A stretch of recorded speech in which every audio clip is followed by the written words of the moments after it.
फरमाते हैं कि मैं ना मजदूर लेने गया, बगदाद के चौक में मजदूर बैठे होते थे।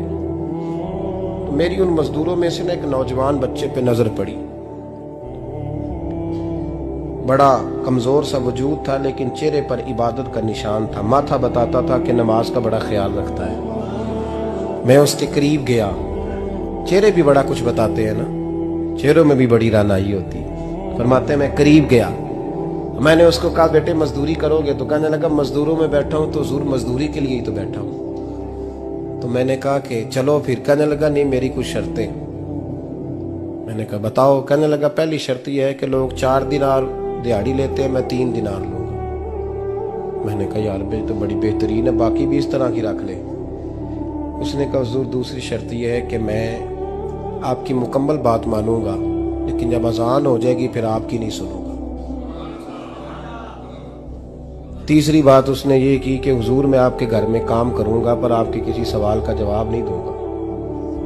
कहते मैंने कहा यार तू बड़ा अजीब है, शर्तें तो मालिकों की होती हैं। कहने लगा जी बहरहाल मैं शर्तें लगा के जाता हूं। फरमाते मैं उसे घर ले आया, काम मैंने उसको बताया। तो जो काम मजदूर सारे दिन में करता है ना, उसने 2 घंटे में ही कर दिया। हमारे मजदूर सिगरेट पीने में भी तो आधा घंटा लगाते हैं, वो चाय पीने जाएं तो पौना घंटा। वहां उनको भी तो दयानतदारी करनी चाहिए कि नहीं करनी चाहिए? ने मुआहदा किया है ना जी, तो पूरा उतरना चाहिए ना।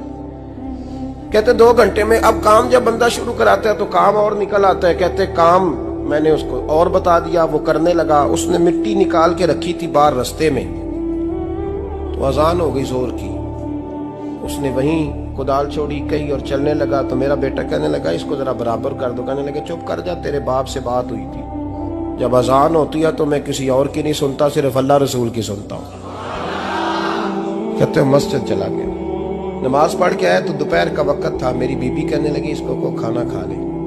कहते हमने कहा खाना खा लो। तो कहने लगा मैंने रोजा रखा हुआ, रमजान भी नहीं था, नफली रोजा रखा हुआ। फरमाते हैं शाम हुई, मैंने 3 दिनार दिए। तो मैंने कहा तेरा नाम क्या है? कहने लगा मैंने आपसे कहा था मैं किसी सवाल का जवाब नहीं दूंगा। तो वो चला गया। अगले दिन मैं फिर लेने गया उसे, काम कुछ और निकल आए। तो लोगों ने बताया वो सिर्फ हफ्ते वाले दिन आता है। मैंने कहा क्यों? कहने लगे जी वो कहता है मेरा हफ्ते का खर्चा 3 दिनार है। जब 3 दिनार कमा लेता हूं तो बाकी सारा टाइम अल्लाह रसूल की जिक्र में गुजार दिया करता हूं। फरमाते हैं जी अगले हफ्ते मैं फिर लेने गया। मैंने पूरा हफ्ता इंतजार किया कि काम उसी से कराना है। मैं जब गया तो मैंने कहा चलो। कहने लगा मेरी शर्तें याद है ना? और मैंने कहा याद है भाई, साथ चल। फरमाते हैं काम कराया। 2-3 हफ्ते वो आता रहा। एक हफ्ते में गया तो लोगों ने कहा हुजूर आज नहीं आया। क्यों? कहने लगे बीमार हो गए। कहाँ घर है? कहने लगे बगदाद के कब्रिस्तान के पीछे जो कच्ची आबादी है उसमें रहता है। फरमाते मैं गया, दरवाजे पे दस्तक दी तो कहने लगा हुजूर आप हैं? दरवाजा खोला है, आ जाइए। फरमाते हैं मैं अंदर गया तो मैंने कहा तुम्हें कैसे पता चला मैं आया हूं? कहने लगा हुजूर अल्लाह वाले हो, आप नहीं आना था, वरना अमीर तो गरीबों का पता लेने कोई नहीं आते। कहते मैं करीब गया तो कहने लगा मैं आपका इंतजार कर रहा था, तेज बुखार है, तप रहा। जेब से कुछ पैसे निकाले। कहने लगा ये पैसे रखने। एक अंगूठी निकाली। कहने लगा हुजूर आज रात को मेरा इंतकाल हो जाएगा, इन पैसों का कफन खरीद के सुबह जनाजा पढ़ के मुझे दफन कर देना, और जब दफन करो तो ये अंगूठी लेके असर के बाद हारून रशीद के पास जाना। आप उसे कहना मैंने मिलना है, पर वो आपको टाइम नहीं देगा। आप उसको आवाज दीजिएगा कि तेरी एक अमानत है मेरे पास। फिर वो आपसे मिलेगा तो अंगूठी दे दे, फिर आप मेरी तरफ से फारिग हैं।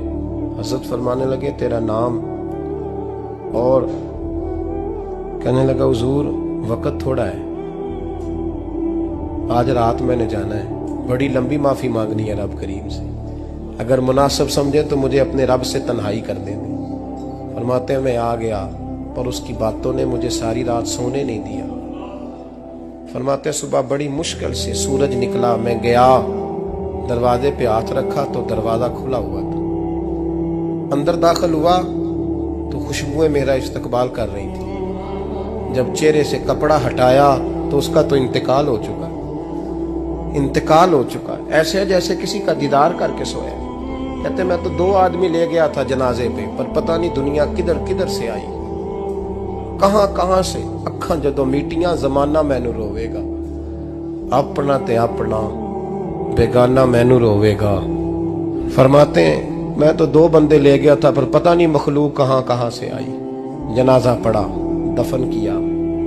हारून रशीद के पास में असर के बाद गया, मैंने बुलाना चाहा पर बादशाह था, मेरी तरफ देखा ही नहीं। मैंने उसको कहा तेरी ये अमानत मेरे पास है।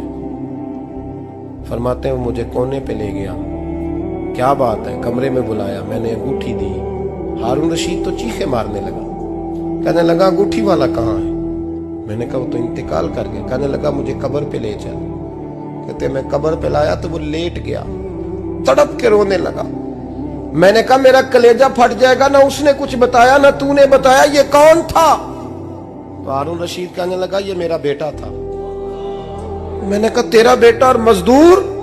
कहने लगा हुजूर ये हजरत दाऊद ताई के पास बैठा करता था, उनका मुरीद था, मुझे रोज कहता था अब्बा तूने बड़ी दुनिया इकट्ठी कर ली है, मरते वक्त तुझसे टांगे समेटी नहीं जाएंगी, इतना हिसाब नहीं तू दे सकेगा। मैं इसको समझा देता, इसकी अम्मा समझा देती। ये रोज हमें कहता छोड़ दो, आ जाओ अल्लाह रसूल की बारगाह में झुक जाएं। हम समझ। एक दिन ये चला गया, कहने लगा फिर तुम्हारा रास्ता और है और मेरा रास्ता और है। ये सोने की अंगूठी गलती से इसके पास रह गई, गलती से हीरे की अंगूठी चली गई। कहने लगा देखो मेरे बेटे ने आज वो भी वापस कर दी है। फिर तड़प के कहने लगा हारून रशीद था तो ये मेरा बेटा, पर मेरा मुर्शद निकला, मेरा पीर निकला। भाई जिंदगी तो बड़ी थोड़ी है ना। बाबा साहब ने कहा था उठ फरीदा सुत्या, और दाढ़ी आ गया पूर, अग्गा नेड़े आ गया, पिछा रह गया दूर। उठ फरीदा सुत्या, खलकत वेखन जा, मते कोई मिल जाई बख्शिया ते तू ही बख्शिया जा। उठ फरीदा सुत्या, झाड़ू दे मसीत, तू सुते रब जागदा, तेरी डाडे नाल परीत। मेरा रब हमें भी अपनी बारगाह में कबूल फरमा।